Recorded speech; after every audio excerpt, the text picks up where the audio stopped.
my name's Kim and welcome to my mini room makeover series.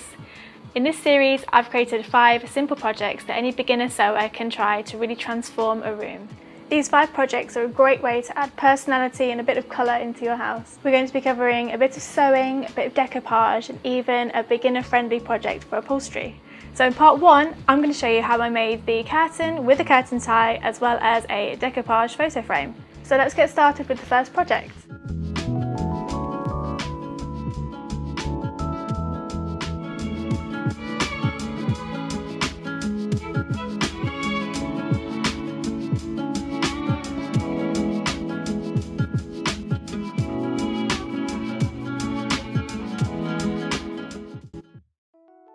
I'll leave a measuring guide in the description below so you can measure the curtain to fit your window exactly.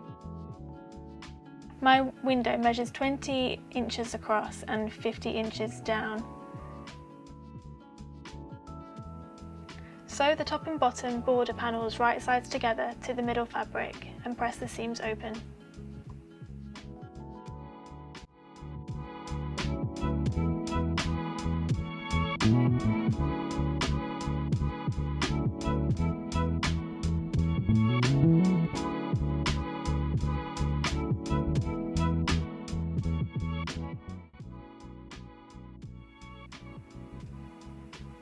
Cut the lining 2 inches shorter than the length of the curtain and 4 inches narrower to allow for a 2-inch return on the outer fabric. Basically that means the outer fabric will wrap around the lining so that the seam sits on the lining side. Use a blackout lining if you'd like your curtains to block out the light from coming in from the window. Hem the bottom of both your outer fabric and lining fabrics by folding over 1.5 inches twice and sewing. Sew the lining and outer pieces right sides together along the sides.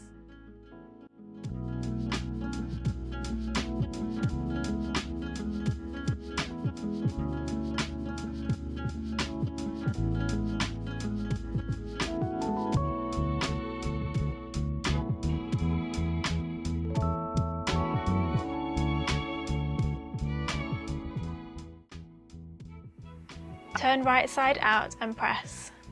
And now you'll see why the lining is slightly shorter than the outer piece. Sew the eyelet tape across the top of the curtain, folding the ends inwards to make it neat.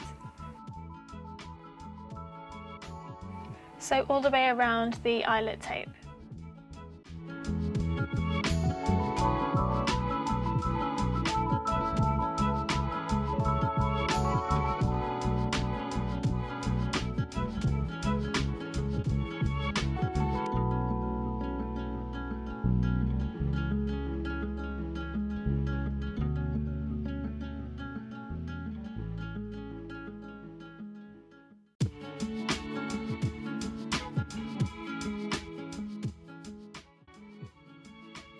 And this is what your curtain will look like so far.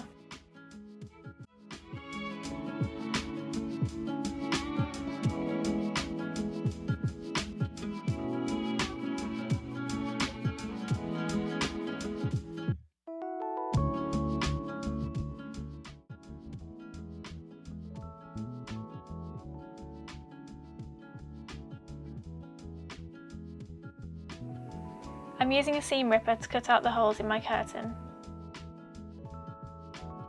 So you just want to cut out all the holes where the eyelets are.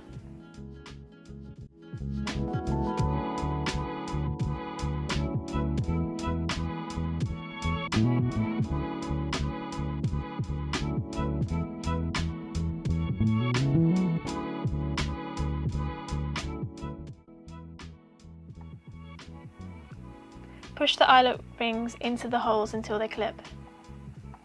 Fiona loved this part.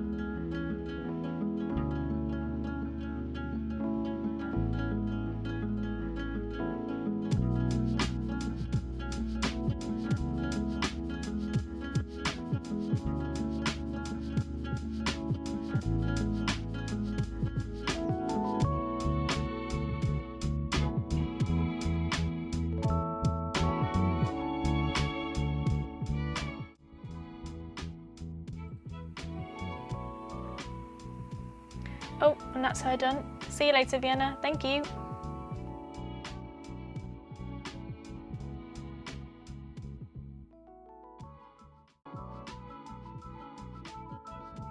Now to make the curtain tie. Start by folding your outer piece of fabric in half.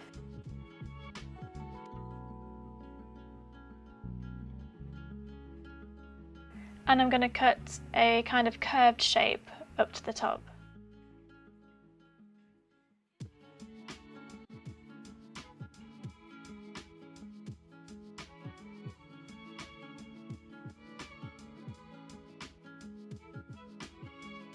So I'm measuring 5 inches on the folded side because that's how thick I want my curtain tie to be.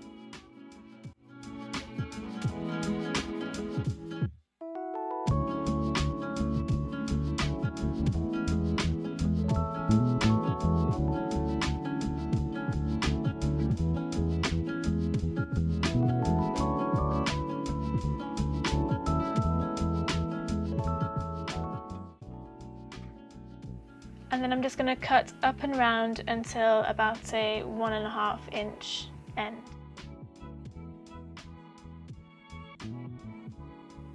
Fold your lining fabric in half and place the tie also in half on top and cut out the same shape.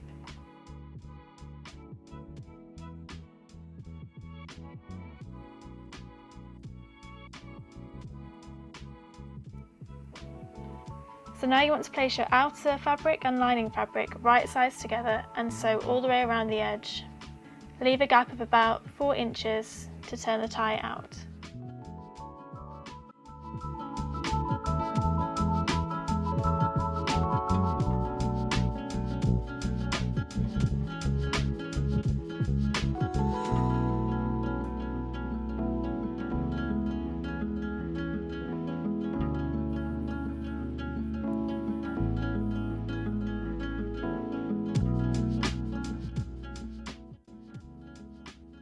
Turn your curtain tie right side out and press.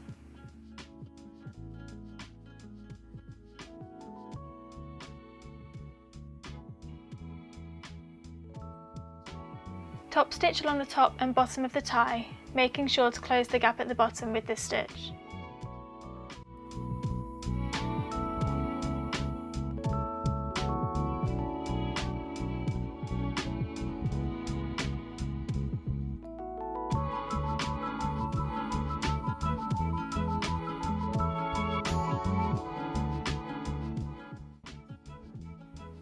Wrap the small ends around a D-ring and sew in place.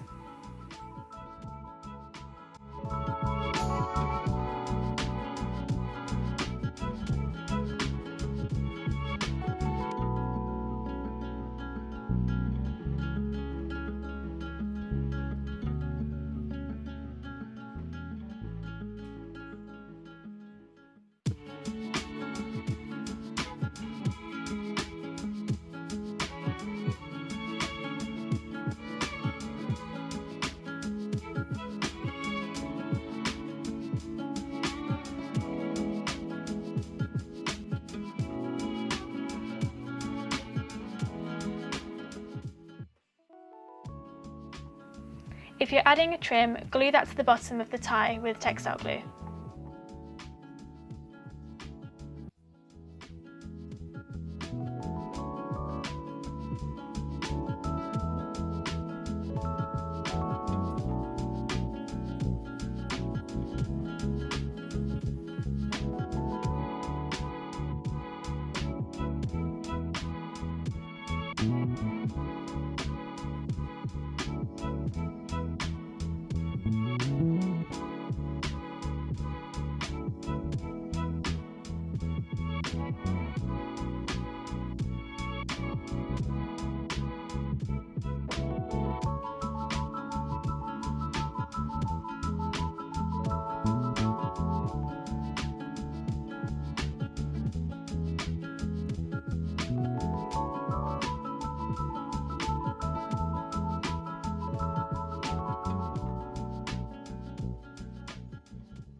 And that's how you make the curtain tie.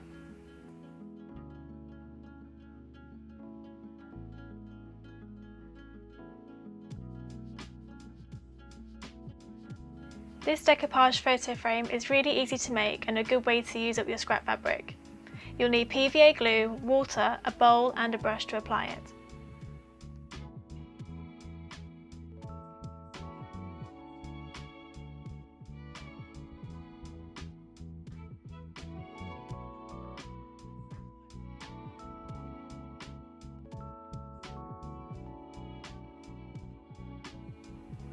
I'll just start by taking the back and the glass out of the photo frame, so we're just working with the wooden part.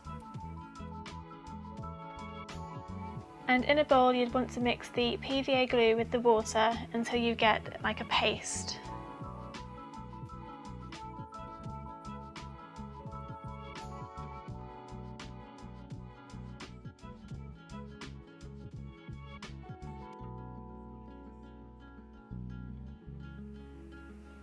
Cut your fabrics into small strips that would wrap around the picture frame.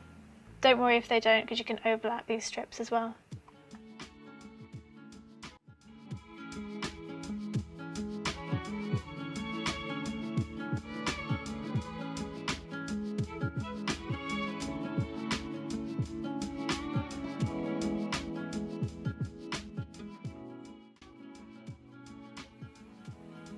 I found that the best way to do this was to paint the frame where you're going to stick the fabric, pop the fabric on top and then paint over the top of the fabric to hold it in place.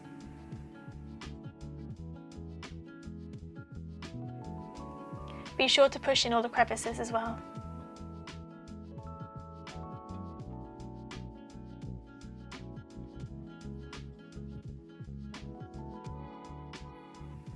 Take your next piece of fabric and overlap it over the top of the first and just carry on until you've completely covered the photo frame.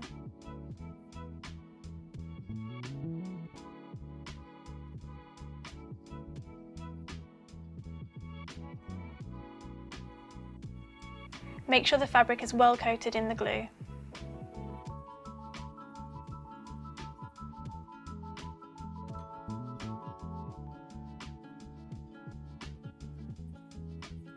You might have to come back to some parts if they start to peel up, but just keep going over with the glue until they stay down.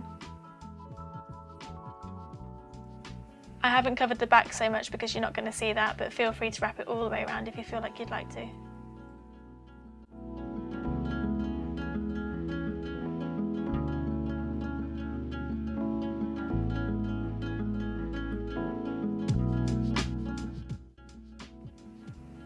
Leave it to dry overnight and then your photo frame's ready to go.